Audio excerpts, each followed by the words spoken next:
किसी के जंतुर भरने में इतनी ताकत नहीं कि हमारे कर्मों को नष्ट कर दे। ये भगवान ने आयुर्वेद बनाया, भगवान ने डॉक्टर बनाए। भारत में इतने इतने बड़े पढ़े लिख कर डॉक्टर, ये सब बेवकूफ है क्या? वशिष्ठ जी जैसा कोई ज्ञानी महात्मा बिरला ही होता है। राम जी को 14 वर्ष का वनवास, सिया जी का हरण, दशरथ जी का मरण, कौशल्या का वैधव्य, इसे नहीं रोक पाए। और कह रहे हैं भरत जी से, सुनो भरत भावी प्रबल, बिलख कहो मुनिनाथ, हानि लाभ जीवन मरण जस अपजस विधिहान। हमारे भारतवासी ऐसे अंधविश्वासी हैं, इसमें लगे। इस बात को हम अंधविश्वास का खंडन करते हैं। अंधविश्वास अगर मानो तो गुरु के वचन मानो। बोले राधा जपो, कृष्ण जपो। अब बुद्धि लगाने की जरूरत नहीं, जप के देखो तुम्हारा मंगल हो जाएगा। कृष्ण नाम तुम्हारा मंगल कर देगा, राधा नाम तुम्हारा मंगल कर देगा, राम नाम तुम्हारा मंगल कर। ये जंतु रंतु ये मंगल नहीं करने वाले। बस पक्का कह रहे, महीना 2 महीना 4 महीना कोई मंत्र जपता होगा तो सिद्धियां अपनी बताता होगा। यहाँ बचपन से मंत्र ही जप रहे हैं। हमारे ब्रज में एक से एक सिद्ध हुए। बताओ कौन जंतुर बांधने वाला हो? एक से एक सिद्ध हुए, एक से एक सिद्ध हुए। जिसने अनंत ब्रह्मांडों का सृजन पलक झपकते कर दिया, हम उसके दास हैं। भूखे रहेंगे तो भी उसके दास हैं, छके रहेंगे तो भी उसके दास है। महलों में राखे चाहे झोपड़ी में वास दे, उसी के दास है। हम लोगों की ट्रेनिंग इसी बात की होती, कभी घी घना, कभी मुट्ठी भर चना, और कभी वो भी ना बना तो भी जय हो जय हो।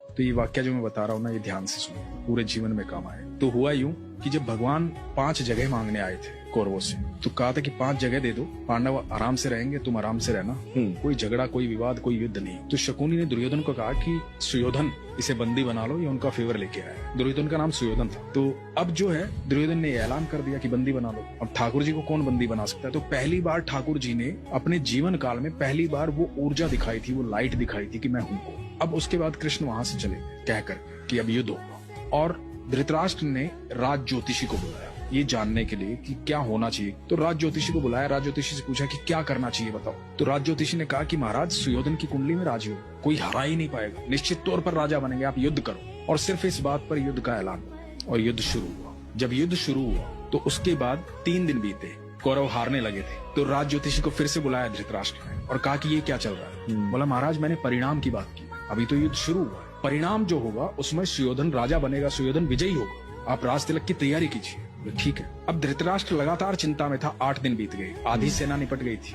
कौरवों की। अब ये दिखाई दे रहा था साफ साफ कि कौरव हार जाएंगे, पांडव जीतेंगे। तो फिर से बुलाया गया राज ज्योतिषी को।